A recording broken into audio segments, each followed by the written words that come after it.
Bom dia a todos! Graça e paz do Senhor Jesus seja com todos nós. Uma ótima quinta-feira para todos. Hoje é dia 1º de junho de 2023. Seja muito bem-vindo ao nosso devocional de hoje. E nesta quinta-feira, nós vamos avançando aí pelo livro do profeta Zacarias. Hoje nós vamos para a segunda parte aí do livro do profeta Zacarias. Daqui a pouco eu vou explicar isso melhor. Deixa eu já ler aqui o texto que vai dar base aí para o nosso devocional e a gente vai então conversando sobre essa profecia. O texto que eu quero destacar está em Zacarias capítulo 9, versículo 11 e 12, que diz assim: Zacarias capítulo 9, versículo 11 e 12. Quanto a você, por causa do sangue da minha aliança com você, libertarei os seus prisioneiros de um poço sem água. Voltem à sua fortaleza, ó prisioneiros da esperança, pois hoje mesmo anuncio que restaurarei tudo em dobro para vocês. Bom, a segunda parte do livro de Zacarias apresenta duas profecias messiânicas e também escatológicas. Lembra que a primeira parte,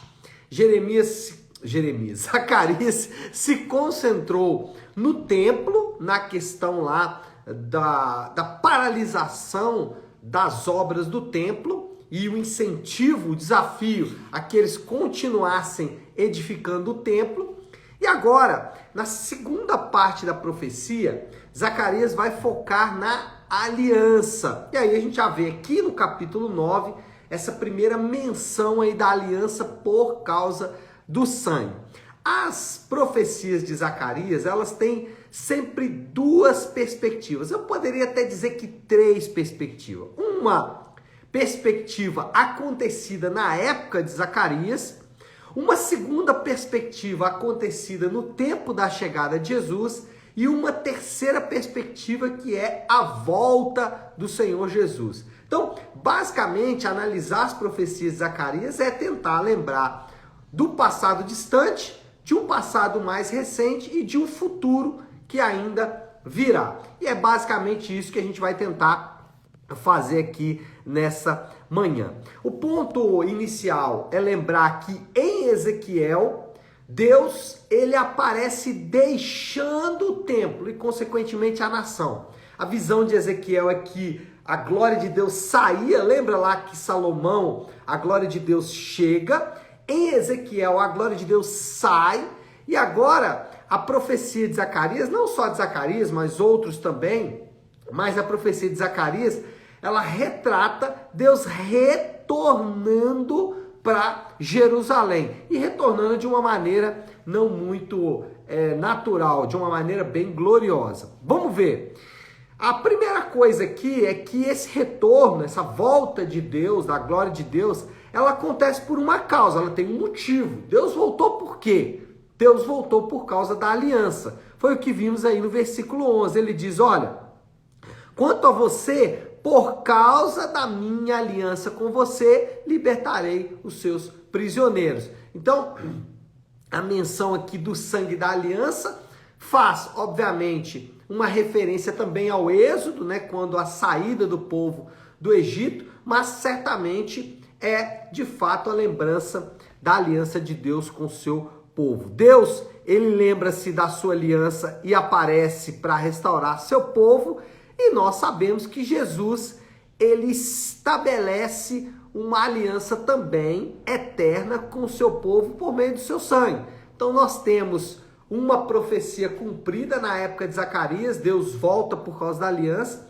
Jesus estabelece uma aliança eterna com o seu povo por meio do seu sangue lá na cruz.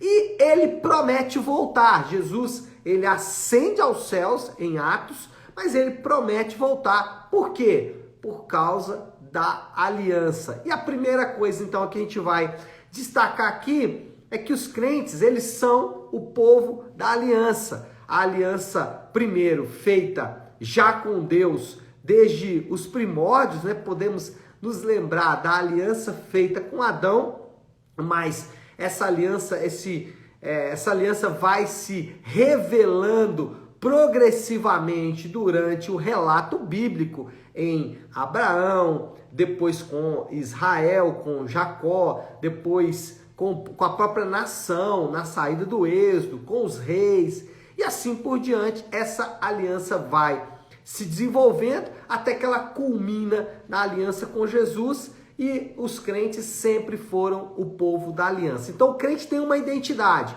Qual é a identidade do povo de Deus?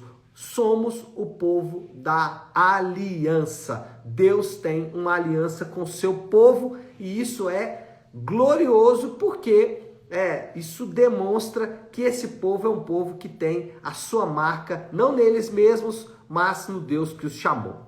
Mas o retorno é por causa da aliança, tem um motivo, na verdade aqui tem um motivo não, né? Tem uma causa final, um propósito final, mas vamos avançando aqui com calma. Segundo, o retorno de Deus será glorioso. Se o retorno de Deus é por causa da aliança, o retorno de Deus é glorioso, ou será glorioso. Aqui a profecia vai dizer isso, versículo 14, olha aí, Zacarias 9, 14. Então o Senhor aparecerá sobre eles, sua flecha brilhará como relâmpago.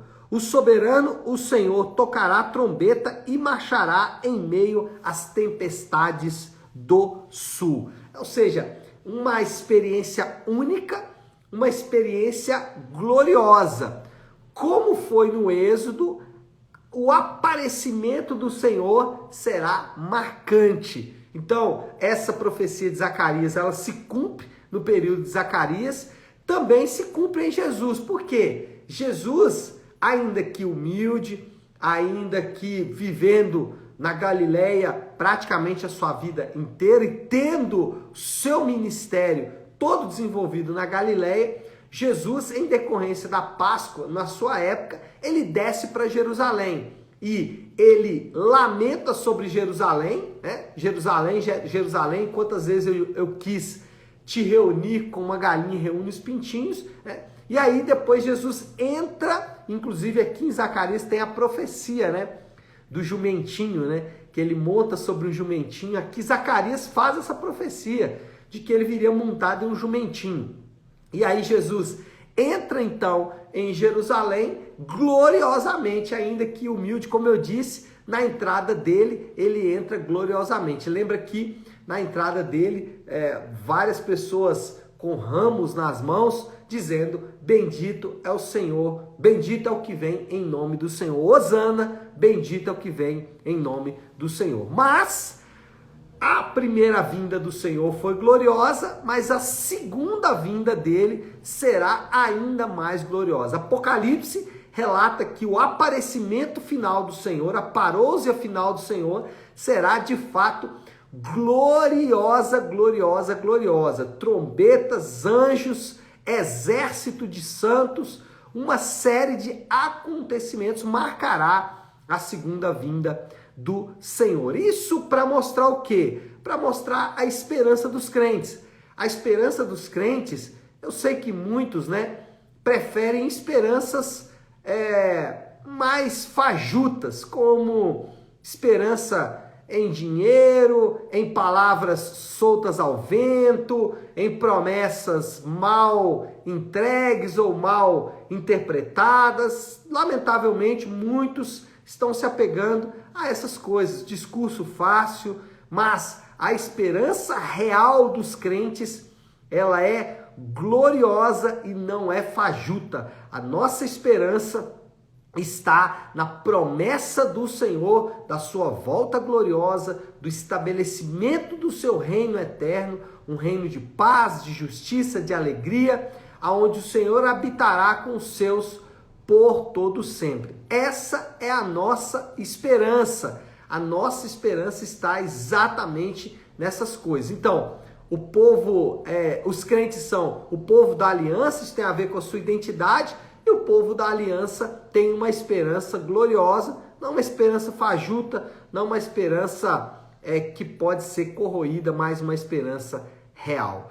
E o terceiro, então, se o retorno de Deus acontece por causa da aliança, o retorno de Deus será glorioso, o retorno de Deus tem um propósito, a saber, a salvação do povo da aliança. Isso era o motivo, porque Deus voltaria. Ele voltaria porque tem uma aliança com esse povo, ele voltaria de maneira gloriosa e ele voltaria para salvar o seu povo. Está escrito no versículo 16 do capítulo 9, que diz assim: naquele dia, o Senhor, o seu Deus, os salvará como rebanho do seu povo e como joias de uma coroa brilharão em sua terra. A promessa de que Deus virá salvar o seu povo. Quando olhamos para Zacarias, nós vamos ver exatamente isso.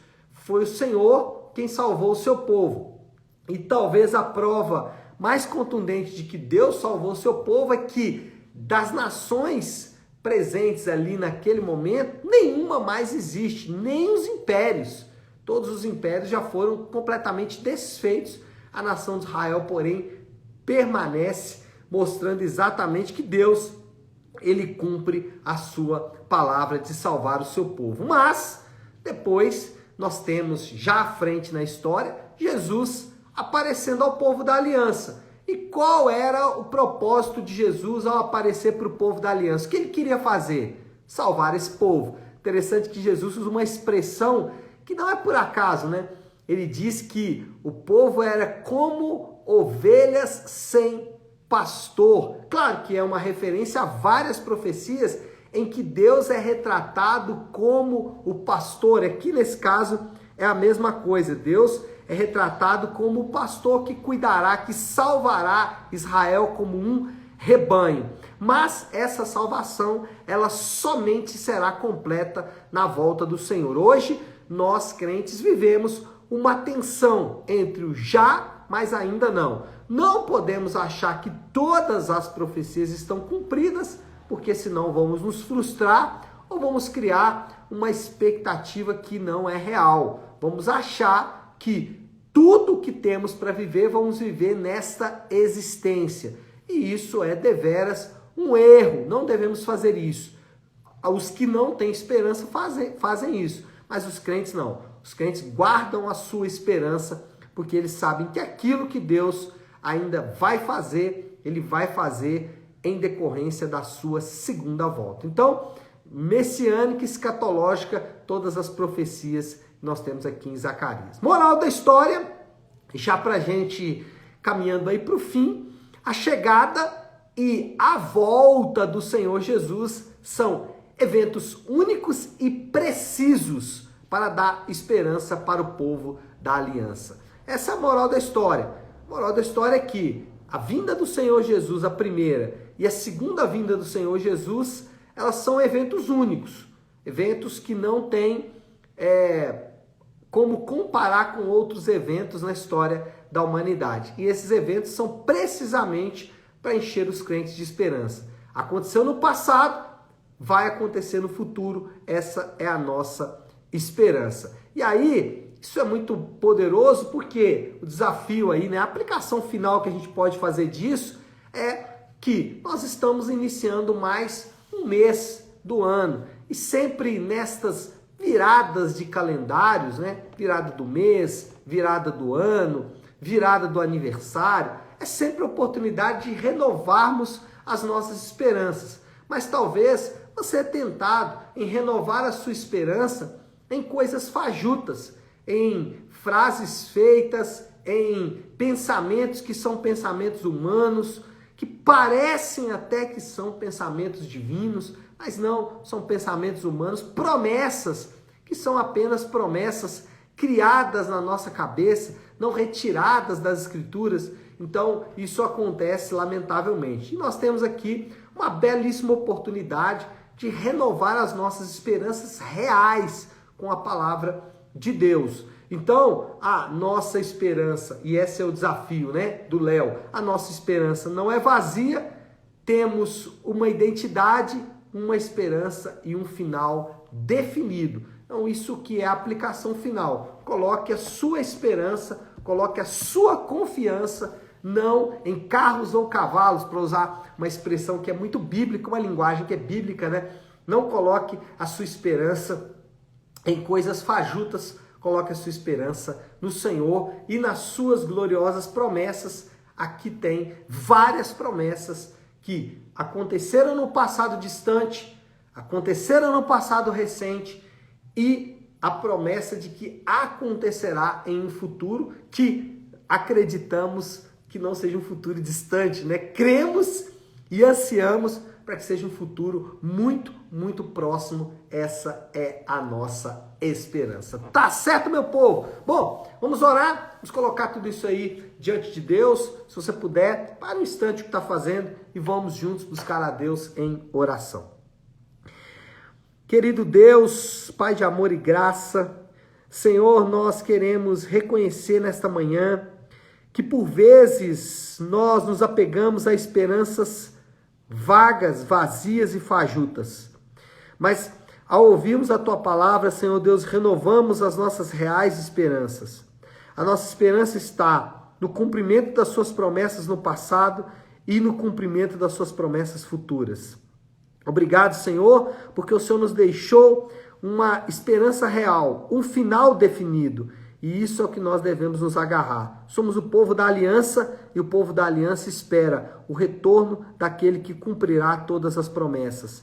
Essa é a nossa esperança e assim oramos em nome de Jesus. Amém. Amém, meu povo? Bom, então é isso. Nós vamos ficando por aqui. Que Deus te abençoe. Uma ótima, uma excelente quinta-feira para todos. Fiquem com Deus.